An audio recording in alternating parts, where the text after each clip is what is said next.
meus amigos do canal Cidadão Celestial, tudo bem com vocês? Sejam muito bem-vindos mais uma vez ao nosso canal, é uma alegria recebê-los aqui para nós darmos continuidade à nossa classe bíblica do livro do Apocalipse. Nós iniciamos na última terça-feira essa jornada de estudo do último livro da Bíblia, que é o livro mais impressionante e o livro mais surpreendente das Escrituras. Então, seja bem-vindo ao nosso estudo, que hoje será o estudo de número 2. Hoje nós estudaremos acerca dos capítulos 2 e 3 do livro do Apocalipse, que falam ali sobre as cartas às 7 igrejas. Então, se você não assistiu o primeiro estudo, ele está disponível no nosso canal, você pode depois acompanhá-lo. E eu recomendo também que você assista um outro vídeo que eu gravei no final de semana, que é falando sobre o meu testemunho pessoal de como o estudo do livro do Apocalipse transformou a minha vida. Foi através do estudo do Apocalipse que eu me tornei cristão. Então, se você não assistiu esse vídeo, eu recomendo que você assista também. Ele tem como título Como o estudo do Apocalipse transformou a minha vida. Tá bem? Então, vamos dar então sequência ao nosso estudo. Hoje nós iremos estudar acerca das 7 igrejas.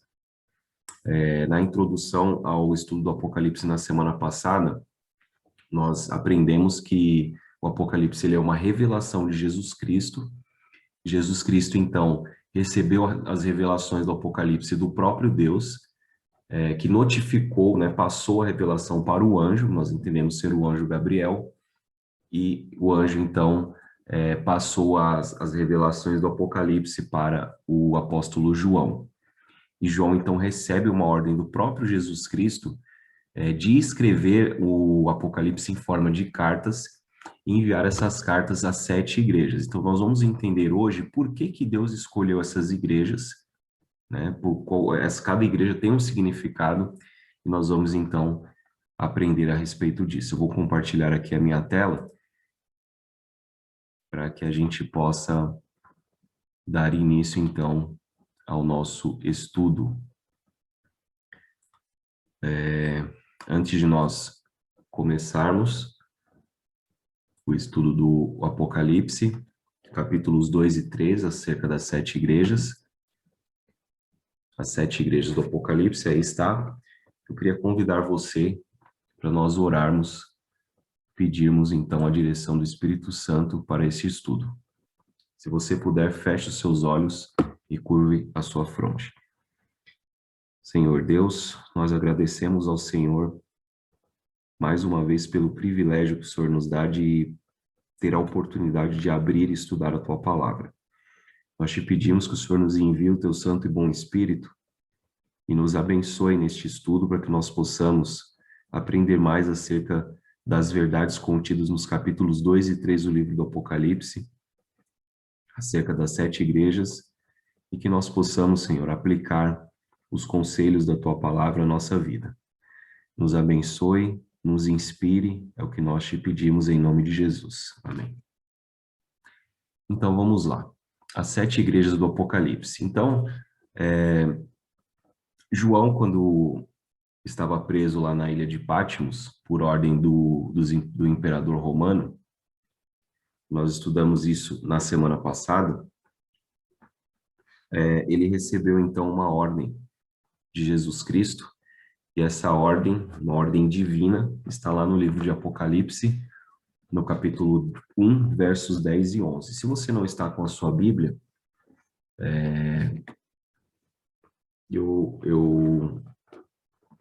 se você puder, na verdade, acompanhar a leitura dos textos com a sua Bíblia Sagrada, é melhor, mas se não, você pode acompanhar aqui também pelo slide. Mas deixe sempre aí, se possível, a sua Bíblia próxima, para que a gente acompanhe aqui a leitura dos textos. Então, João encontrava-se preso lá na ilha de Patmos. Hoje, a ilha de Patmos, obviamente, não é mais uma prisão, transformou-se em um ponto turístico, inclusive, e residem cerca de 3.000 pessoas nessa ilha, que hoje fica na Grécia.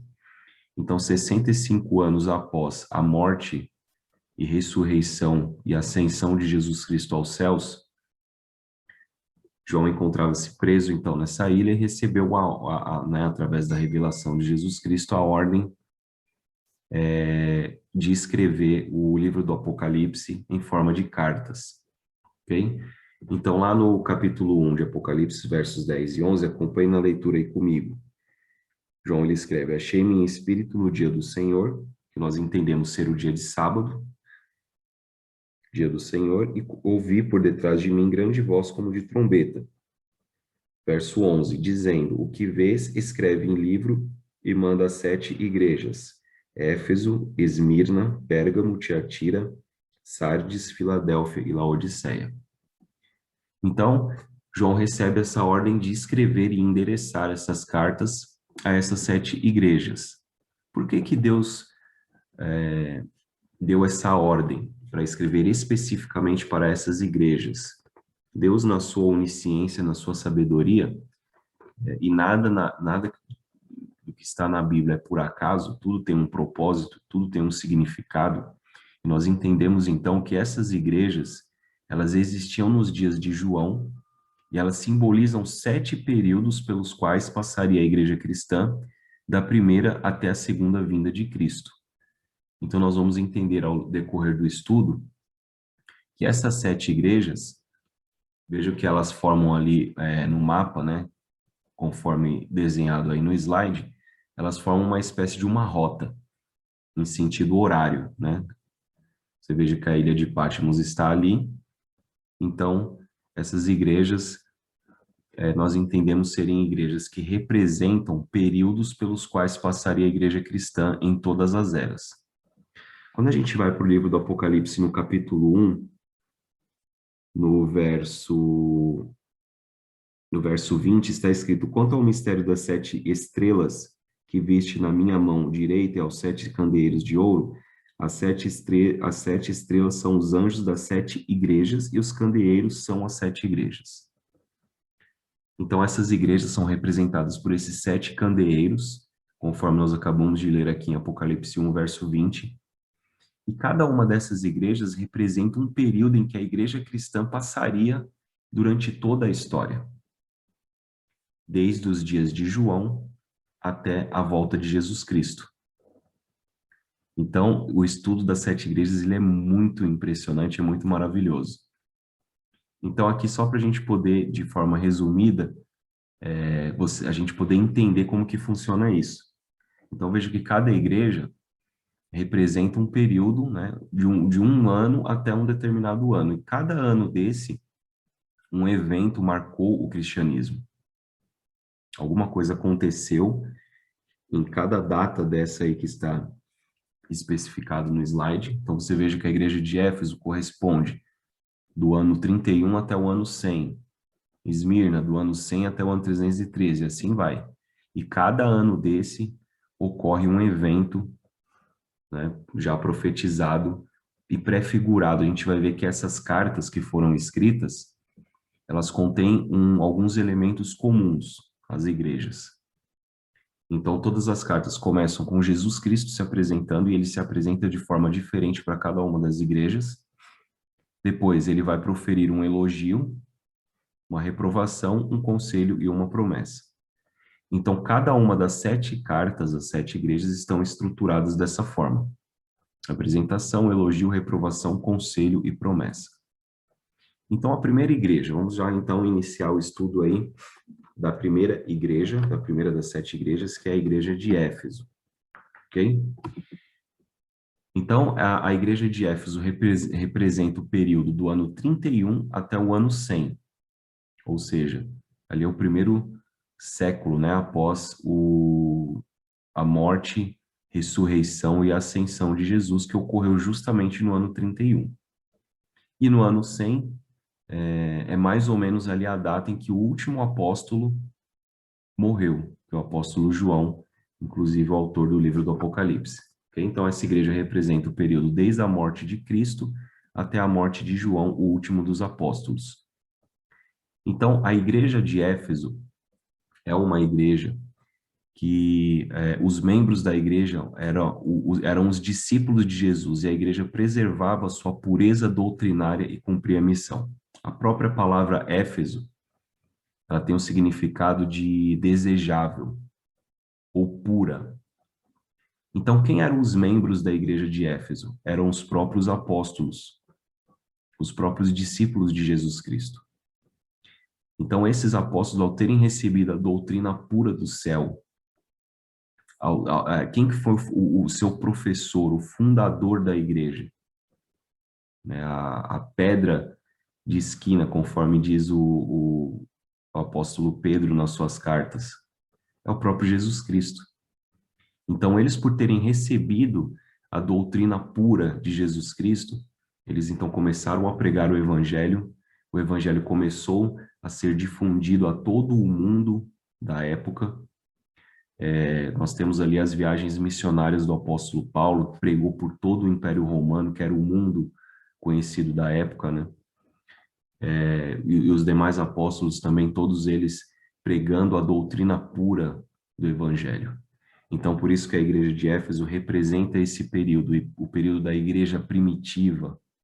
A gente vai ali para o livro de Atos, nós vemos que a igreja primitiva ela tinha essa pureza doutrinária, que começou a ser pregada a todo o mundo. Ok? Então, o período da igreja de Éfeso, ele marca a morte do apóstolo Pedro e Paulo, por amor à verdade, né? Eles foram martirizados em Roma por ordem do imperador Nero por volta do ano 67. Então, essa pureza representa também um espírito dos apóstolos, dos discípulos e de todos os cristãos da época, que eles preferiam morrer do que renunciar à fé verdadeira. Então, isso é o que, quando a gente vai lá para o livro do Apocalipse, por exemplo, no capítulo 2, verso 2, está escrito o seguinte, se você tiver aí com a sua Bíblia, acompanhe comigo. Conheço as tuas obras, tanto o teu labor como a tua perseverança, e que não pode suportar homens maus, e que puseste à prova os que a si mesmos se declaram apóstolos e não são, os achaste mentirosos. Então, o período da igreja de Éfeso representa esse período, um período de labor, né, de trabalho incessante pela pregação do evangelho, de muita perseverança, porque apesar dos apóstolos serem martirizados, você veja que no ano 70 depois de Cristo, houve a destruição de Jerusalém, né? O Império Romano ali invadiu, né? Com o seu exército, eles invadiram Jerusalém, destruíram a cidade, destruíram o templo. Então, apesar de ter sido um período de pregação do evangelho, também foi um período de muita perseguição. No ano 80 foi inaugurado o Coliseu Romano e milhares de cristãos foram mortos, porque eles preferiam ser mortos do que adorar o imperador, do que renunciar a Jesus Cristo, do que renunciar à verdade. Então, o período de Éfeso marcou, né, a igreja de Éfeso marcou esse período, então, do ano 31 até o ano 100. Porém, a igreja não era uma igreja perfeita. Veja que naquele tempo existiam falsas doutrinas que tentavam se infiltrar ali e corromper a pureza doutrinária do Senhor Jesus Cristo, o evangelho verdadeiro, pregado pelo verbo encarnado que é Jesus.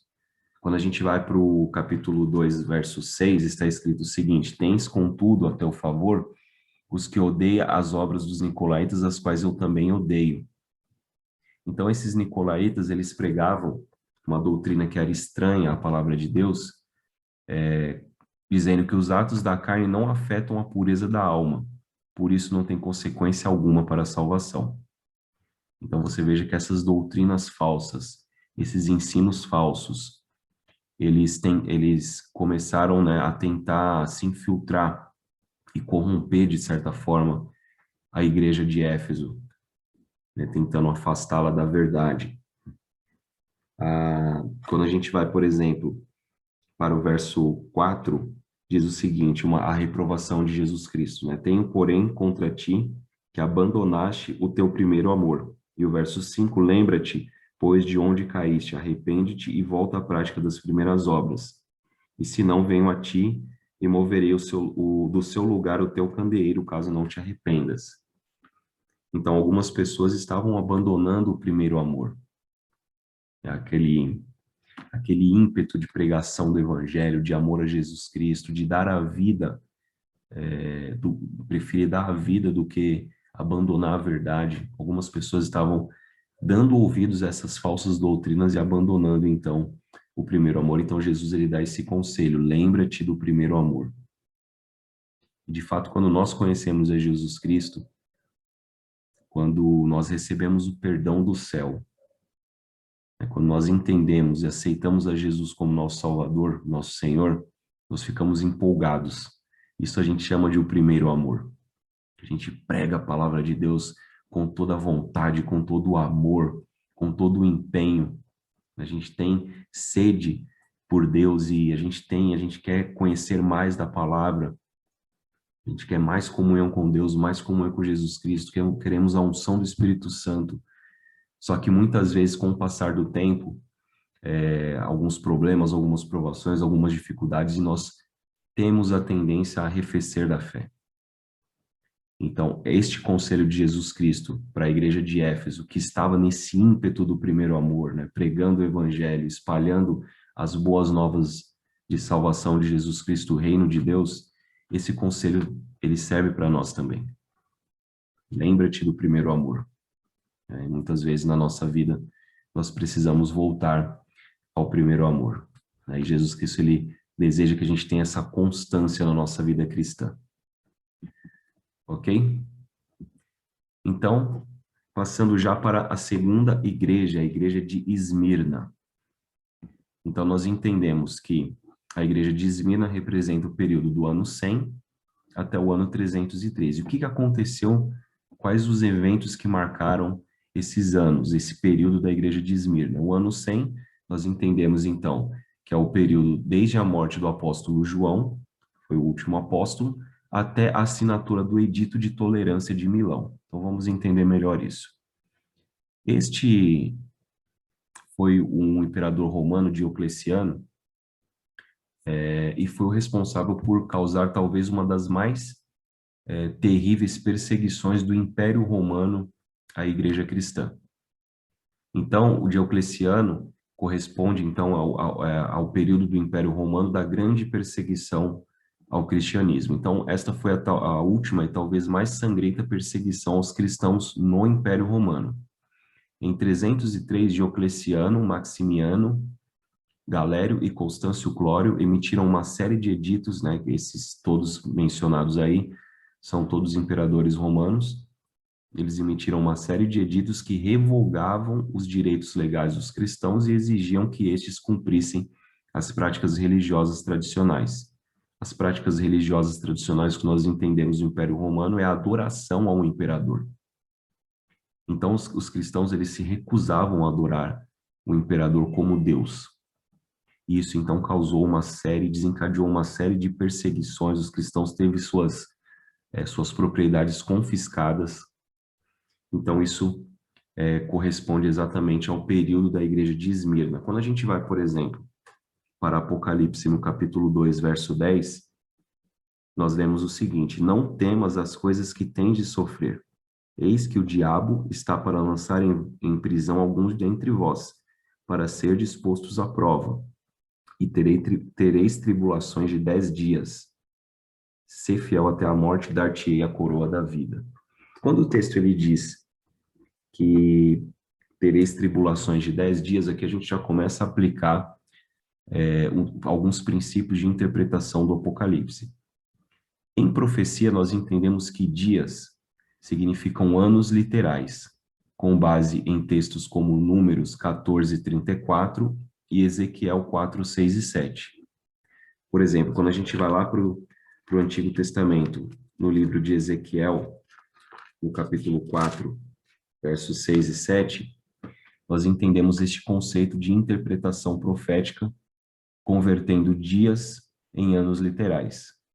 Está escrito no capítulo 4, verso 6. Quando tiverdes cumprido esses dias, deitar-te-á sobre o teu lado direito, e levará sobre ti a iniquidade da casa de Judá. E o verso 7, 40 dias te dei, cada dia por 1 ano.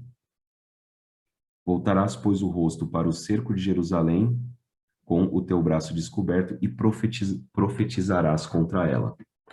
Então, aqui nós entendemos este conceito, este princípio de aplicação. Então, por isso que lá no livro do Apocalipse, sempre que nós vermos expressões com 1260 dias, 42 meses, nós vamos entender como dias, nós vamos sempre converter para anos literais, seguindo essa base da própria Bíblia. Lembra que eu falei para vocês no estudo anterior que a chave para nós entendermos o Apocalipse é o Antigo Testamento. Ok? Então, João, quando escreveu, por exemplo, esse texto dizendo tereis tribulação de 10 dias, ele queria dizer que a igreja passaria por um período de 10 anos de perseguição, que corresponde do ano 303 até o ano 313. Então, o que aconteceu no ano 313 que fez cessar a perseguição? Ocorreu um evento que foi a conversão do primeiro imperador romano ao cristianismo, que é este cidadão chamado Constantino. Constantino teve um sonho onde, antes de uma batalha pelo império contra um outro aspirante ao império, chamado Maxêncio, lá em Roma, numa noite anterior, conta a história de que Constantino teve um sonho e ele viu uma cruz no céu, conforme está descrito aí nesse desenho, e nessa cruz, né, nessa visão que ele teve, ele viu a seguinte inscrição: In hoc signus vinces, que significa em latim, sob este sinal vencerás. Então ele entendeu essa expressão e essa visão, e ele então mandou pintar cruzes nas armaduras do seu exército. E depois ele foi para a batalha e ele venceu, e ele subiu, ascendeu então ao império. E a partir disso, então, Constantino se batizou, se converteu, né, pretensamente ao cristianismo, sendo batizado pelo Papa Silvestre, Constantino, né, sendo batizado aí pelo Papa Silvestre, conforme essa pintura. E aqui é o batistério octagonal que fica em Roma, onde Constantino se batizou. Só que nós vamos entender que este batismo, essa conversão, na verdade, foi uma falsa conversão, porque Constantino, ele utilizou este evento de forma política, porque ele queria unificar o império, tanto quem era pagão quanto era cristão. Então, no ano de 313, ele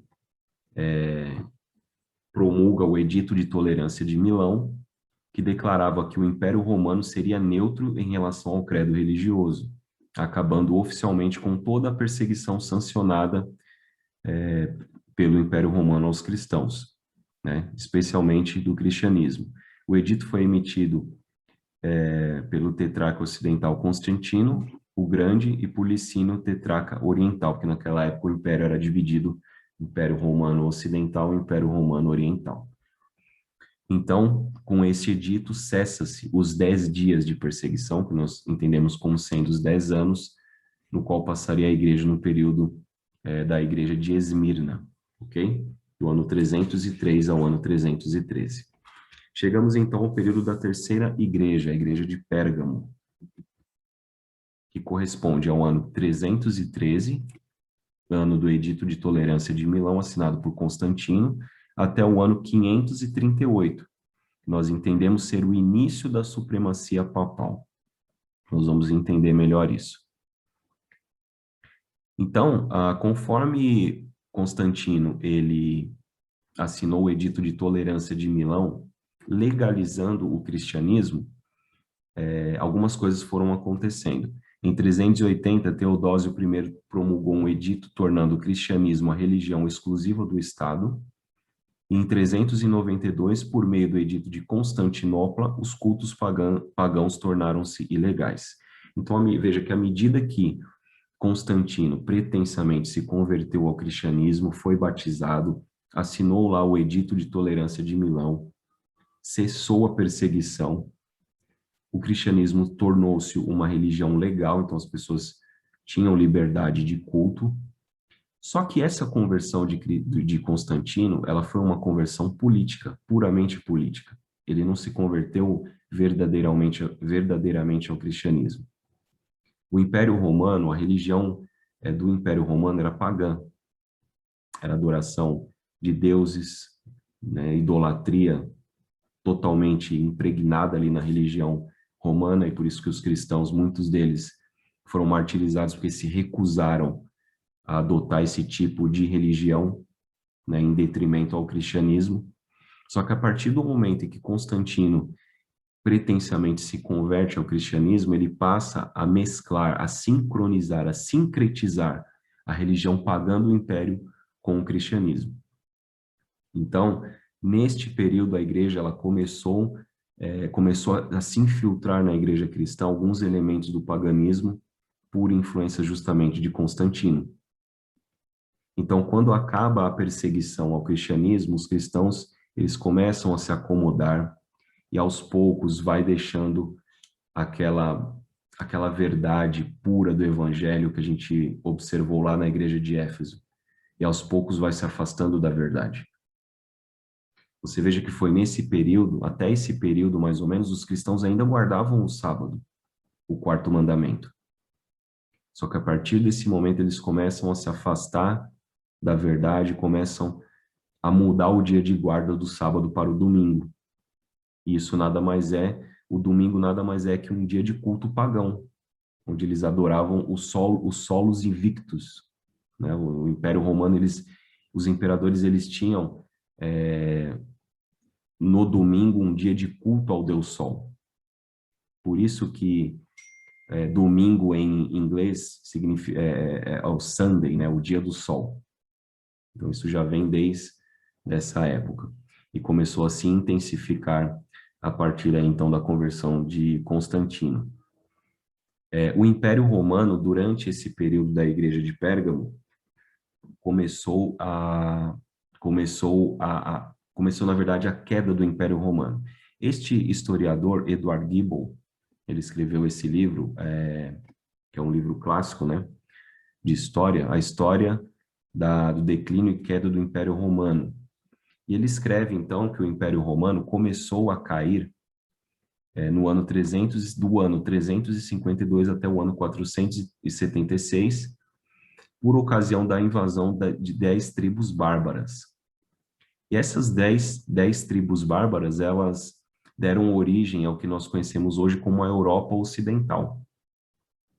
Cada uma dessas tribos hoje representa ali uma região da Europa Ocidental, né? Então, a Europa dividida nada mais era do que o amplo território do maior império da história da humanidade, que é o Império Romano. Ok?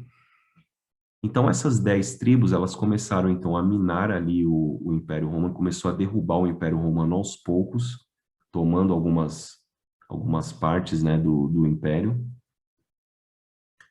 E essas 10 tribos bárbaras, a partir do momento em que o imperador romano cai, o último imperador romano é deposto no ano de 476, sai a figura do imperador romano e no seu lugar entra a figura do Papa. Essas 10 tribos,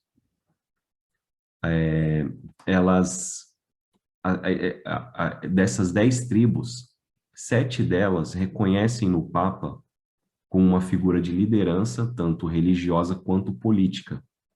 Só que 3 dessas 10 tribos não reconhecem. E no ano de 538, marca a expulsão da última tribo bárbara do território de Roma, que são os ostrogodos. Uma dessas 3 que não reconhecem no Papa uma figura, um líder político e também religioso. Então, as outras 7 tribos, juntamente com o papado e a igreja cristã da época, eles expulsam, então, do território de Roma a última dessas 3 tribos que não o reconhece como líder. E então, no ano 538, inicia-se o período de supremacia absoluta da figura que nós conhecemos como sendo o Papa, que era o bispo de Roma. Então, só para resumir aí o enredo, a partir do momento que cai o Império Romano, o bispo de Roma, né, ele passa a praticamente ocupar o lugar do imperador. Só que ele tem prerrogativas não só políticas, mas também religiosas. Por isso que nós entendemos que o ano 538, veja que no ano 533, houve um edito de Justiniano, imperador de Roma Oriental, declarando o Papa João II como cabeça de todas as igrejas. Então, aos poucos, vai saindo aí a figura do imperador romano e o Papa vai ascendendo ao trono e vai ganhando cada vez mais poderes, chegando a supremacia, então, no ano de 538, quando a última das tribos bárbaras que não o reconheciam como líder foi expulso do território de Roma. Então, chegamos aqui ao período da Quarta Igreja, a Igreja de Tiatira, que representa do ano 538, início da supremacia papal, dos papas, até o ano de 1517, quando se inicia, a partir de Martinho Lutero, o movimento da Reforma Protestante. Então, este período, a partir do momento que o Papa ele assume, então, prerrogativas absolutistas, tanto na esfera política quanto na esfera religiosa, então a gente vê aqui uma união entre igreja e Estado, na figura do Papa, tradições e costumes começam a se infiltrar com mais força ainda na igreja cristã. Você veja que quando nós vamos para a carta à igreja em Tiatira, se você tiver com a Bíblia, acompanha comigo no capítulo 2, verso 20, diz o seguinte: Tenho, porém, contra ti o tolerares que essa mulher Jezabel, que a si mesmo se declara profetiza, não somente ensine, mas ainda seduz os meus servos a praticarem a prostituição e a comerem coisas sacrificadas aos ídolos. Então aqui João utiliza uma figura de linguagem, mais uma vez ele tira da onde? Do Antigo Testamento. Quando nós vamos para o Antigo Testamento, nós vemos a história dessa mulher Jezabel, que era esposa de um rei ímpio de Israel, o rei Acabe. E o que Jezabel fez? Levou Israel a adorar outros deuses, que não o Deus verdadeiro. Então, a igreja cristã nessa época, do ano 538 ao ano de 1517, nós vemos um afastamento amplo da igreja, um afastamento total da palavra de Deus. E começa a se filtrar uma série de doutrinas estranhas da Bíblia, como, por exemplo, adoração de santos. Aí você entende por que João compara a igreja da época a Jezabel. Veja como ele faz esse link. Adoração de santos, por exemplo, é instituído o dia de finados. O dia de finados nada mais é que um dia que você tira para orar pelos mortos, o que é um absurdo, é uma doutrina abominável, isso é espiritismo puro.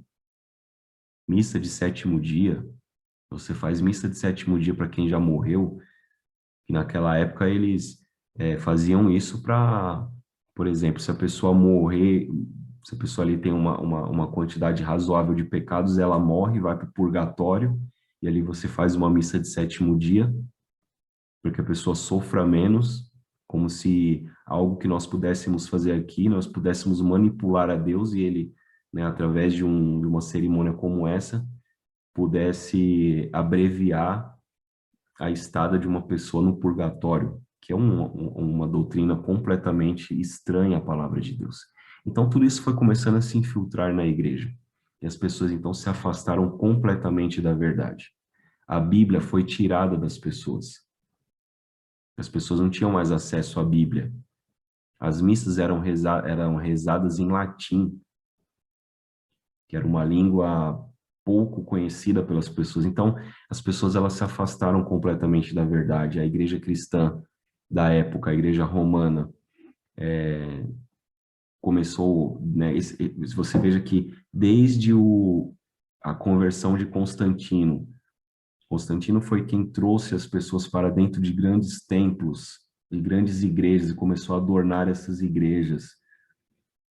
As igrejas que Constantino construiu, que estão até hoje lá em Roma, que são igrejas assim luxuosíssimas. O Vaticano, por exemplo, né, é luxo total. Então tudo isso tem começo e atinge talvez o seu auge durante o período dessa igreja, a igreja de Tiatira. Então, no ano de 1517, que marca o fim do período dessa igreja, Deus levanta este homem, Martinho Lutero. E no dia 31 de outubro de 1517, a data que nós comemoramos o início da Reforma Protestante, Martinho Lutero ele escreve ali as suas 95 teses contra a venda de indulgências. O que é a venda de indulgências? Nada mais é que é como se você fosse comprar a sua salvação. E era isso que era difundido amplamente pela igreja cristã da época, a igreja romana.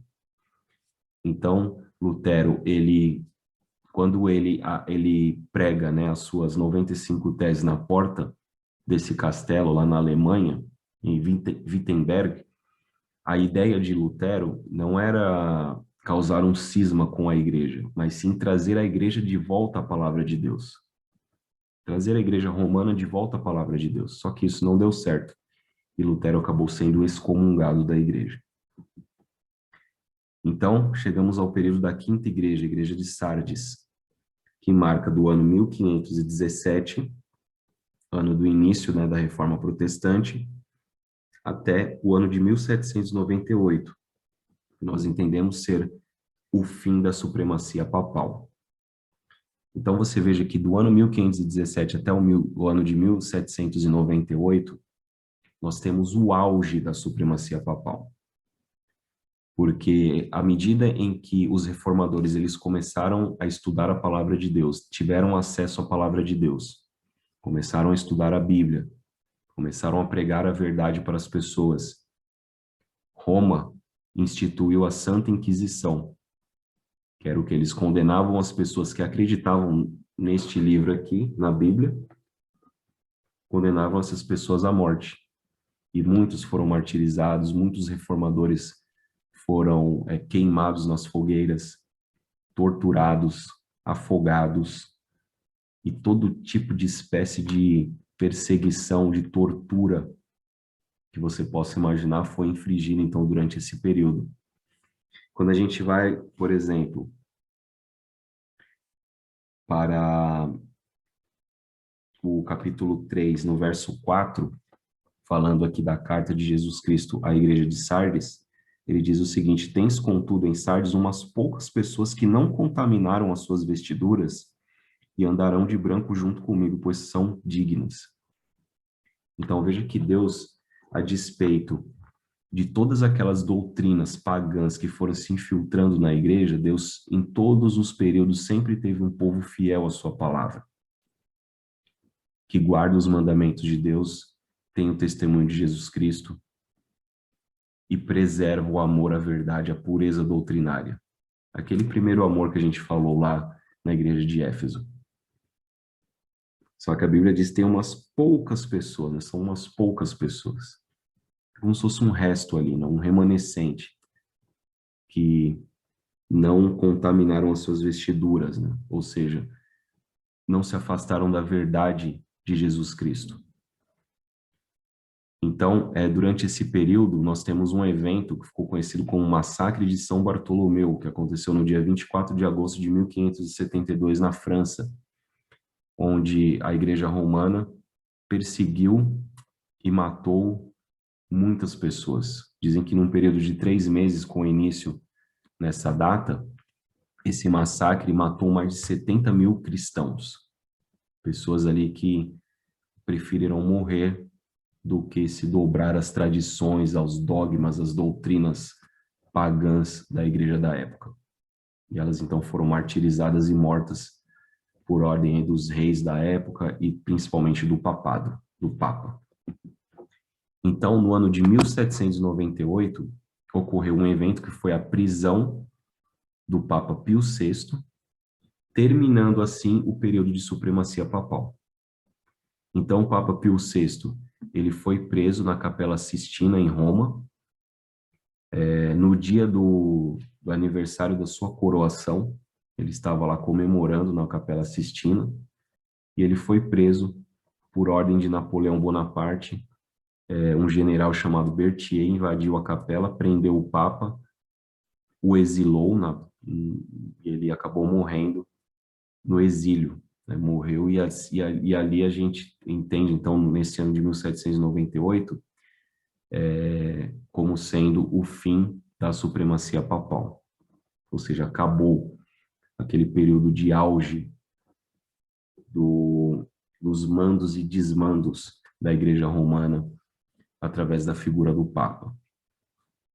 E aí nós vamos entender melhor isso quando nós estudarmos o Apocalipse 13. Quando chegarmos ao estudo do Apocalipse 13, a gente vai entender melhor esse evento.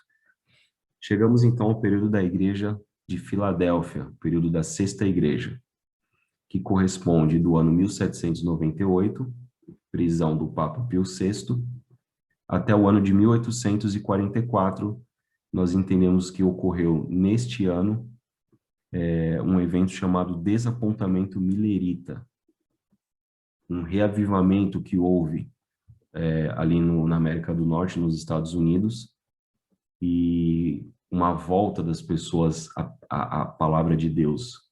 Você veja que todos esses eventos começou ali no ano de 1755, houve um grande terremoto em Lisboa, que devastou ali a cidade de Lisboa, atingiram outros países, outras cidades, outros países da Europa.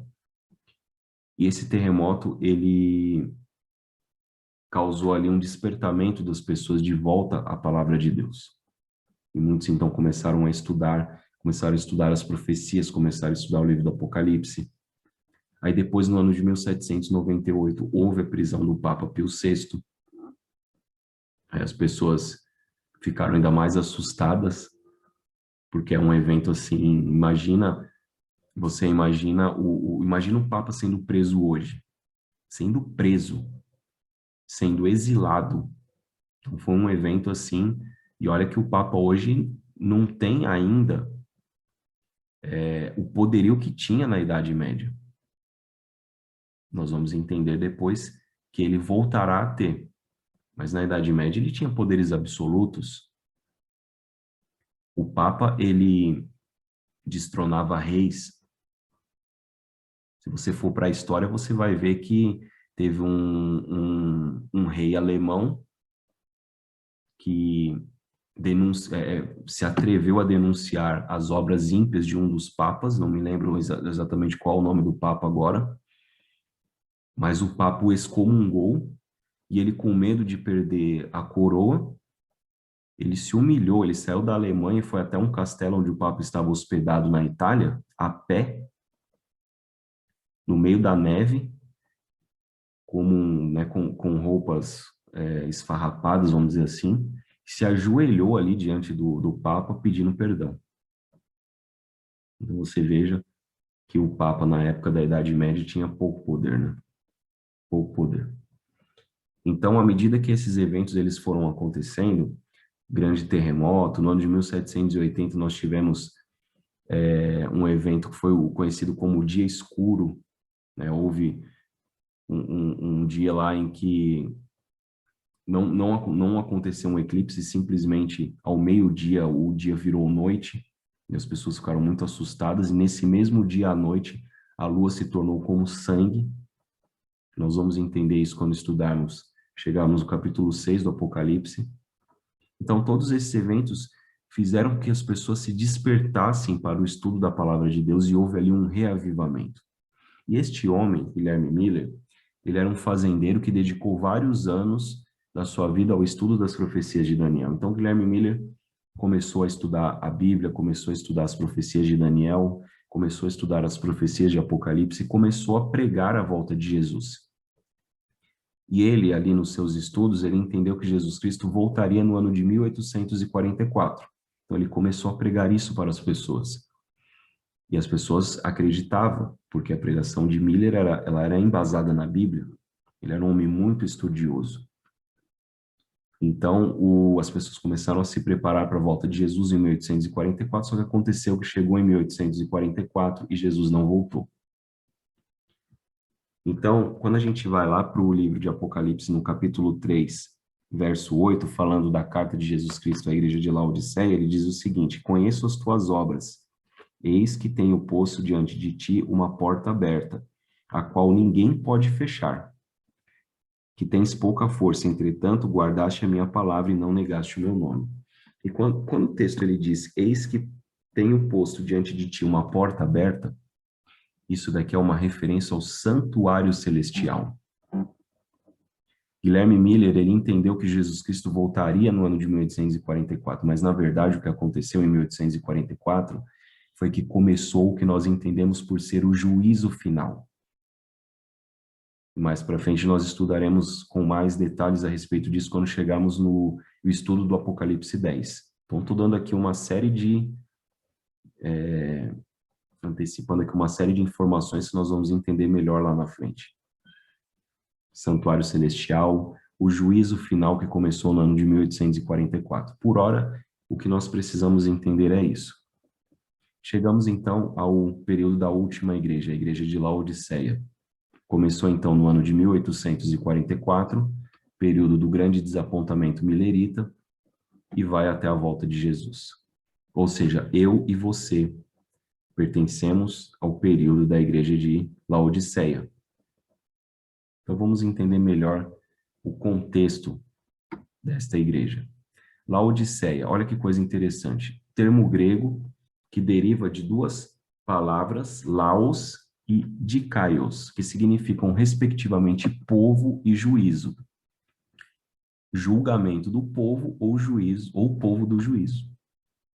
Então lembra que eu falei para vocês que em 1844 começou o quê? O juízo. Jesus Cristo não voltaria em 1844, mas no santuário celestial, ele passaria do lugar santo para o lugar santíssimo. E no lugar santíssimo, onde ele está neste momento, intercedendo por todos nós e julgando a igreja. Porque quando Jesus voltar à terra, o julgamento ele tem que estar finalizado já. Já tem que estar decidido quem vai ser salvo e quem vai se perder. E essa obra toda, ela ocorre no centro de comando do universo, que é o santuário celestial. E nós estudaremos isso no próximo estudo, na semana que vem, acerca do santuário celestial e de Jesus Cristo, e né, de como que funciona esse centro de comando do universo, que fica no terceiro céu, no santuário celestial. E eu já adianto para vocês, o estudo na próxima semana, o estudo de Apocalipse, capítulos 4 e 5 que nós estudaremos, é um dos capítulos mais maravilhosos da Bíblia. Então, voltando para cá.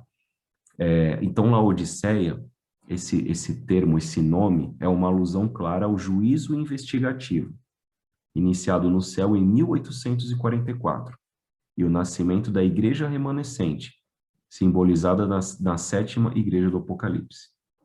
Então, Deus ele levanta um povo em 1844, começou com a pregação de Guilherme Miller para anunciar para as pessoas aquilo que está em Apocalipse no capítulo 14, verso 6. Se você tiver com a sua Bíblia, dá uma olhadinha lá em Apocalipse 14, versos 6 e 7. 6 e 7 está escrito o seguinte: vi outro anjo voando pelo meio do céu, tendo um evangelho eterno para pregar aos que se assentam sobre a terra e a cada nação, tribo, língua e povo, dizendo em grande voz: temei a Deus e dar-lhe glória, pois é chegada a hora do seu juízo, e adorai aquele que fez o céu, a terra, o mar e as fontes das águas. Então, este anjo voando pelo meio do céu, tendo o evangelho eterno para pregar para as pessoas, é esse povo que foi levantado por Deus, que nós entendemos por ser a igreja remanescente, o povo remanescente, aqueles que guardam os mandamentos de Deus e proclamam para as pessoas que é chegado a hora do juízo, iniciado então em 1844. A igreja de Laodiceia não tem nenhum elogio da parte de Jesus, e Jesus ele dá a seguinte reprovação. Lá no capítulo 3, no verso 17, ele diz o seguinte: pois dizes, estou rico e abastado e não preciso de coisa alguma, e nem sabes que és tu infeliz, sim, miserável, pobre, cego e nu. Jesus dá um conselho no verso 18. Aconselho-te que de mim compres ouro refinado pelo fogo para te enriqueceres, vestiduras brancas para te vestires, a fim de que não seja manifesta a vergonha da tua nudez, e colírio para ungires os olhos a fim de que vejas. Então veja que a igreja na qual eu e você pertencemos, que é a igreja de Laodiceia, não existe elogio da parte de Jesus. Por quê? Porque Jesus diz que essa igreja, ela é rica e abastada e não tem falta de nada. Veja que Laodiceia, nos tempos de João, ela possuía o maior centro bancário da Ásia Menor, especializado em câmbios de ouro e moeda estrangeira. No coração da cidade ficava uma das maiores escolas de medicina do mundo antigo, famosa por curar os olhos a partir de um colírio à base de sulfato abundante na região. E eles possuíam um centro têxtil que produzia e exportava tecidos finos. Então, Jesus Cristo, ele utiliza elementos que eram comuns à igreja de Laodiceia, porque era uma cidade naquela época muito rica, para aplicar a realidade espiritual da igreja cristã nos últimos dias.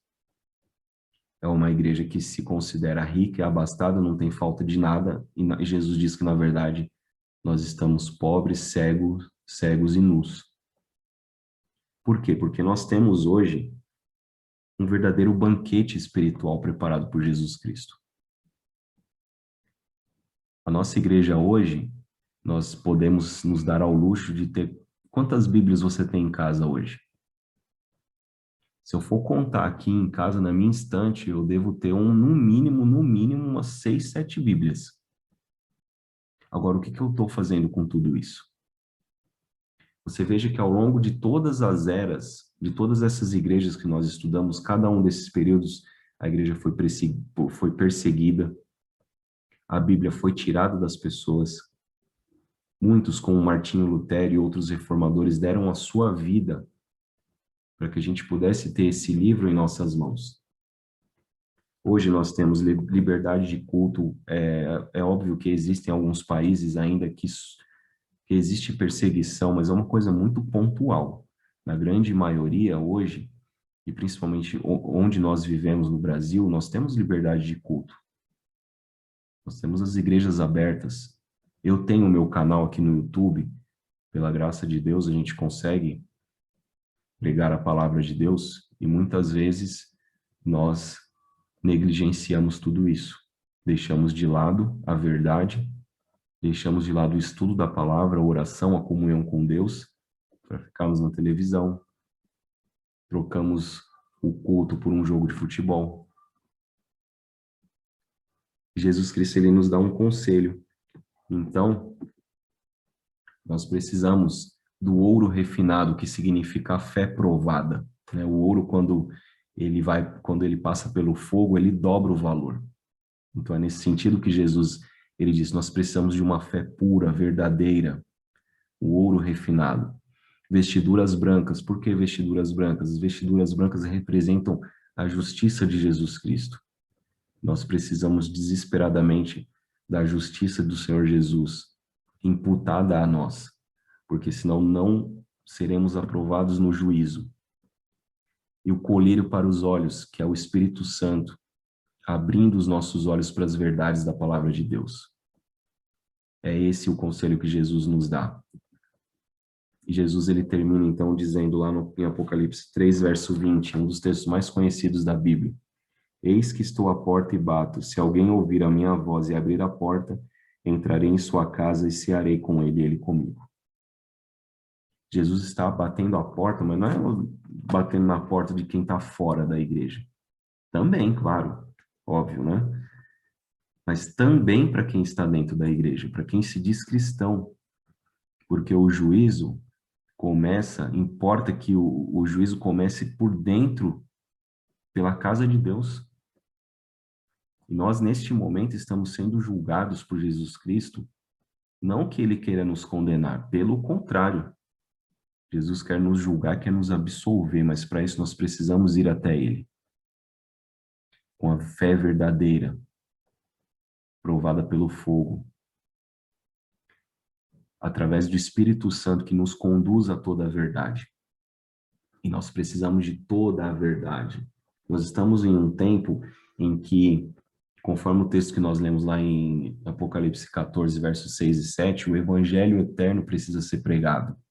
Não o evangelho falso, que adota somente o Novo Testamento e deixa o Antigo de lado, que guarda só parte dos mandamentos e deixa alguns mandamentos de lado. Nós precisamos de toda a verdade. Jesus Cristo está à porta. E veja que não existe uma oitava igreja. Nós estamos no período da última igreja. E quando o texto ele diz que Jesus está à porta, é porque ele está às portas. Ele está para voltar.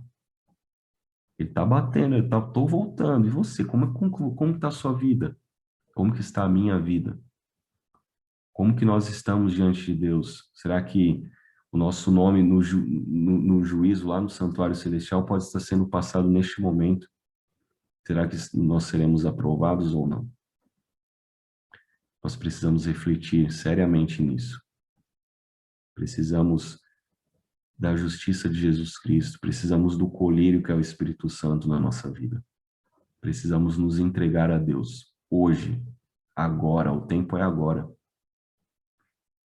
Precisamos realmente nos entregar a Jesus porque Ele está às portas e Ele está voltando. Então, com isso, meus amigos, nós finalizamos o estudo das 7 igrejas. Teremos na próxima semana, se você acompanhou esse estudo, eu agradeço muito a você por ter acompanhado esse estudo. Desejo do fundo do meu coração que você continue estudando a Bíblia, depois leia com calma toda, a gente não conseguiu, por conta do tempo, ler todos os textos aqui, né, ler na íntegra as 7 cartas, mas você pode fazer isso depois com calma, estude, curta esse vídeo, compartilhe com seus amigos para que mais pessoas sejam incentivadas a estudar a palavra de Deus. Se você ficou com alguma dúvida, quer deixar algum comentário, fique à vontade também. E não deixe de acompanhar a nossa série de estudos do Apocalipse todas as terças, às 20 horas. Na semana que vem nós daremos continuidade, vamos estudar os Apocalipse 4 e 5, falando a respeito do trono de Deus. Então, eu desejo que Deus abençoe muito você, que Deus abençoe muito a sua vida, que o Espírito Santo seja derramado sem medidas na sua vida. Muito obrigado por ter acompanhado esse vídeo e até o próximo estudo. Um abraço.